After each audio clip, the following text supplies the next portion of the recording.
सूर्य भगवान की कथा। प्राचीन काल में एक बुढ़िया रहती थी।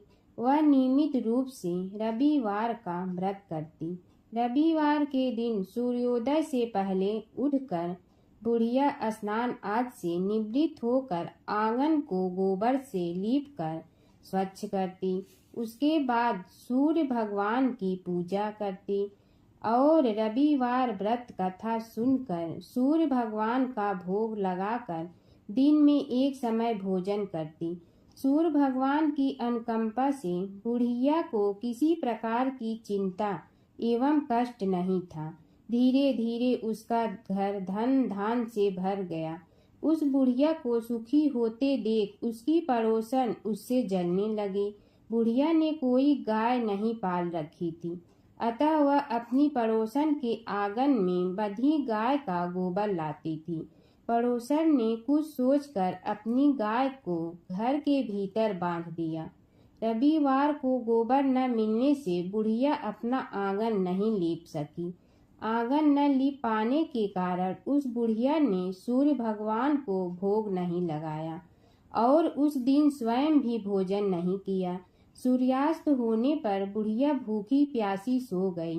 प्रातः काल सूर्योदय से पूर्व उस बुढ़िया की आँख खुली तो वह अपने घर के आंगन में सुंदर गाय और बछड़े को देखकर हैरान हो गई। गाय को आंगन में बांधकर उसने जल्दी से उसे चारा लाकर खिलाया। पड़ोसन ने उस बुढ़िया के आंगन में बंधी सुंदर गाय और बछड़े को देखा तो वह उससे और अधिक जलने लगी।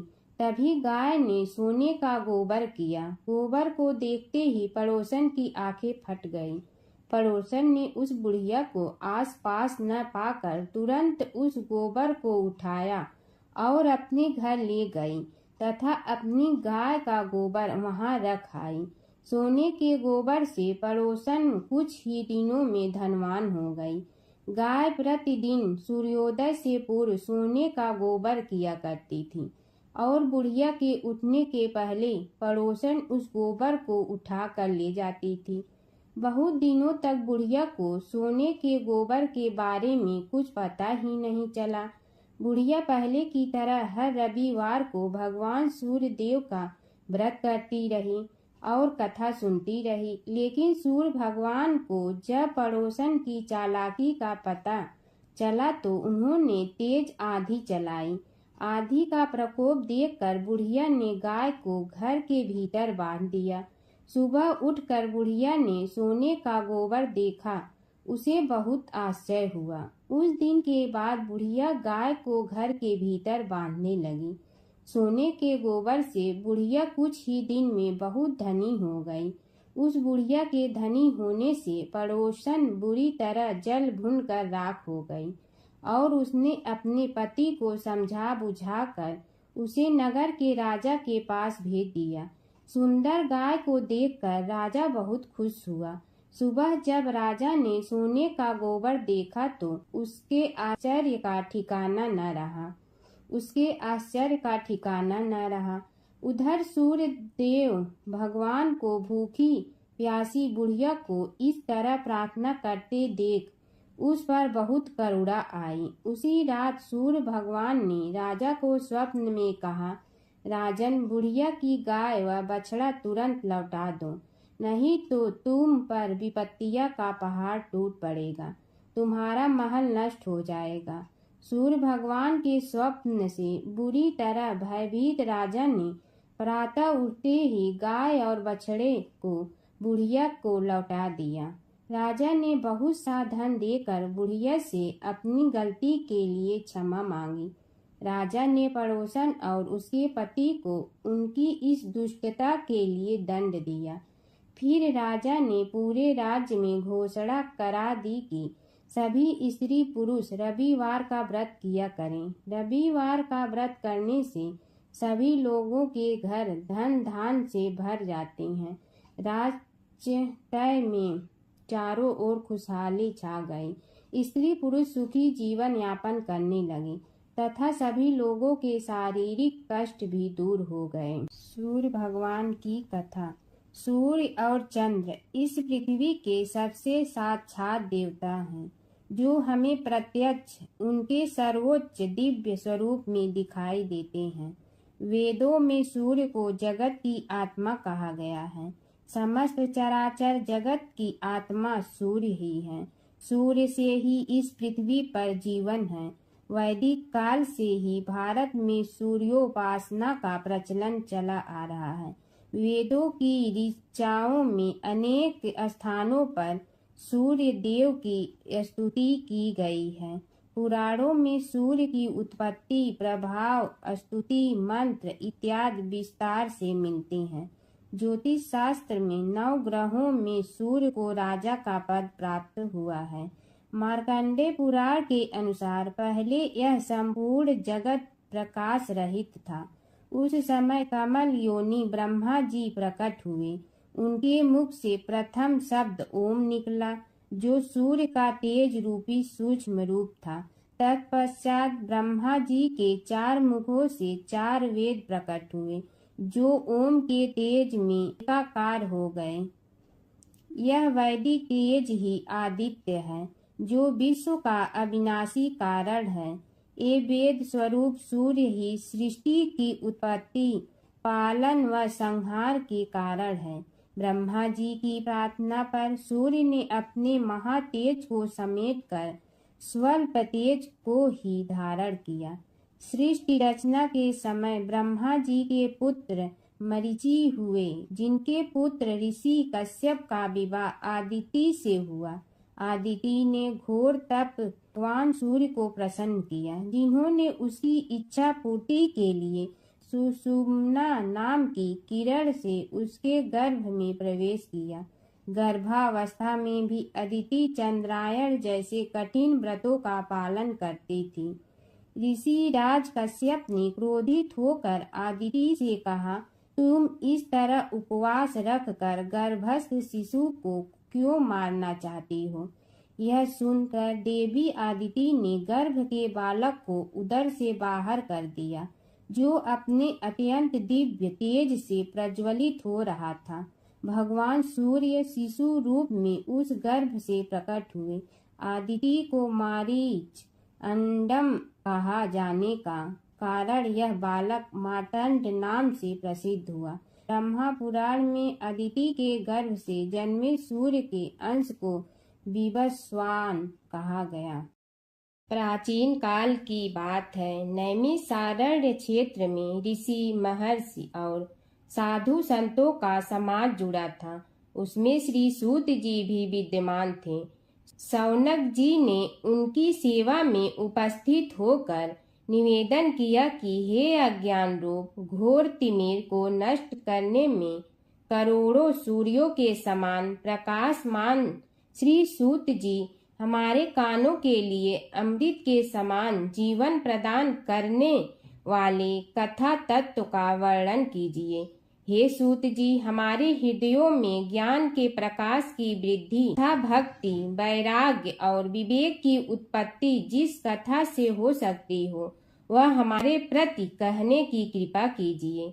शौनक जी की जिज्ञासा से सूत जी बड़े प्रसन्न हुए। पुरातन इतिहासों के स्मरण से उनका शरीर पुलकायमान हो रहा था। वे कुछ देर उसी स्थिति में विराजमान रहकर कुछ विचार करते रहे और अंत में बोले, शौनक जी, इस विषय में आपके चित्त में बड़ी जिज्ञासा है। आप धन्य हैं, जो सदैव ज्ञान की प्राप्ति में तत्पर रहते हुए विभिन्न पुराण कथाओं की जिज्ञासा रखते हैं। आज मैं आपको ज्ञान के परम स्रोत रूप श्री गणेश जी का जन्म कर्म रूप चरित्र सुनाऊंगा। गणेश जी से ही सभी ज्ञानों, सभी विद्याओं का उद्भव हुआ है। अब आप सावधान चित्त से विराजमान हो। श्री गणेश जी के ध्यान और नमस्कार पूर्वक उनका चरित्र श्रवण करें। नमस्तस्मै गणेशाय ब्रह्मा विद्या प्रदायिनी यनागस्त्यसमः साक्षात विघ्न सागर शोषणे। कैसे हैं वे श्री गणेश, जो सभी प्रकार की ब्रह्म विद्याओं को प्रदान करने वाले अर्थात ब्रह्मा के सगुण और निर्गुण स्वरूप पर प्रकाश डालने और जीव ब्रह्मा का अभेद प्रतिपादन करने वाली विद्याओं के दाता हैं। वे विघ्नों के समुद्रों को महर्षि अगस्त्य के समान शोषण करने में समर्थ हैं। इसलिए उनका नाम विघ्न सागर शोषक के नाम से प्रसिद्ध है। मैं उन भगवान श्री गणेश जी को नमस्कार करता हूँ। प्रथम पूजा के अधिकारी श्री गणेश जी, यह कहकर सूत जी कुछ समय के लिए मौन हो गए और फिर बोले, शौनक जी, भगवान गणेश जी ही सर्वप्रथम पूजा प्राप्ति के अधिकारी हैं। किसी भी देवता की पूजा करो, पहले उनकी पूजा करो। शौनक जी ने निवेदन किया, हे भगवान, हे सूत, सर्वप्रथम यह बताने की कृपा कीजिए कि गणेश जी को प्रथम पूजा का अधिकार किस प्रकार प्राप्त हुआ। इस विषय में मेरी बुद्धि मोह को प्राप्त हो रही है कि सृष्टि रचयिता ब्रह्मा जी, पालन करता भगवान नारायण और संहार करता शिव जी में से किसी को प्रथम पूजा का अधिकारी क्यों नहीं माना गया। यह त्रिदेव ही तो सबसे बड़ा देवता माने जाते हैं। सूत जी ने कहा, शौनक जी, यह भी एक रहस्य ही है। देखो, अधिकार मांगने से नहीं मिलता, इसके लिए योग्यता होनी चाहिए। संसार में अनेकों देवी देवताएं पूजे जाते हैं। पहले जो जिसका इष्ट देव होता है वह उसी की पूजा किया करता है। इससे बड़े देवताओं के महत्व में कमी आने की आशंका उत्पन्न हो गई। इस कारण देवताओं में परस्पर विवाद होने लगा। वे उसका निर्णय प्राप्त करने के लिए शिव जी के पास पहुँचे और प्रणाम करके पूछने लगे, प्रभु, हम सब में प्रथम पूजा का अधिकारी कौन है। शिव जी सोचने लगे कि किसे प्रथम पूजा का अधिकारी माने।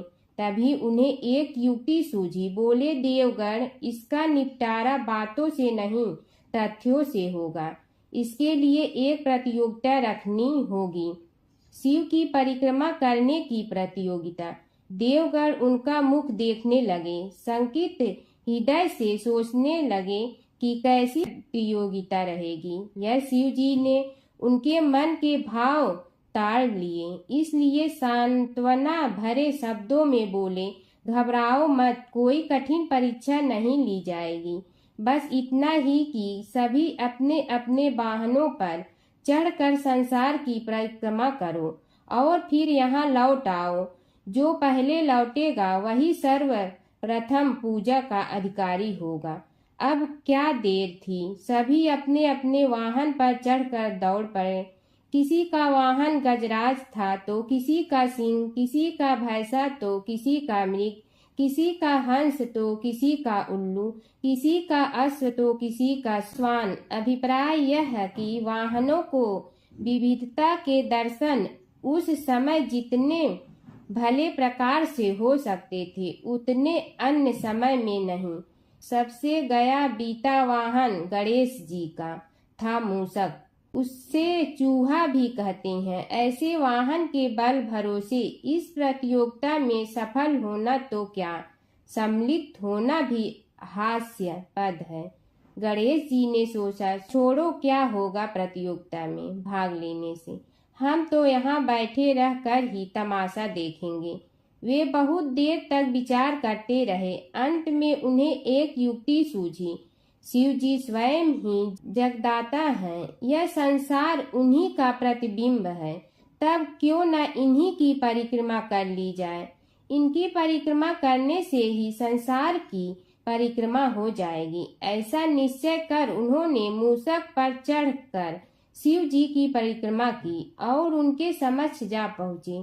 शिव जी ने कहा, तुमने परिक्रमा पूर्ण कर ली। उन्होंने उत्तर दिया, जी हाँ। शिव जी सोचने लगे कि इसे तो यहीं घूमते हुए देखा, फिर परिक्रमा कैसे कराया। देवताओं का परिक्रमा करके लौटना आरंभ हुआ और उन्होंने गणेश जी को वहां बैठे देखा तो माथा ठनक गया। फिर भी साहस करके बोले, अरे तुम विश्व की परिक्रमा के लिए नहीं गए, गणेश जी ने कहा, अरे मैं कब का यहाँ आ गया। देवता बोले, तुम्हें तो कहीं भी नहीं देखा। गणेश जी ने उत्तर दिया, देखते कहाँ से, समस्त संसार शिव जी में विद्यमान है। इनकी परिक्रमा करने से ही संसार की परिक्रमा पूर्ण हो गई।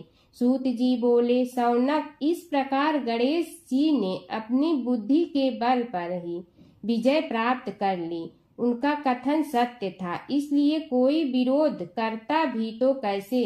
बस उसी दिन से गणेश जी की प्रथम पूजा होने लगी।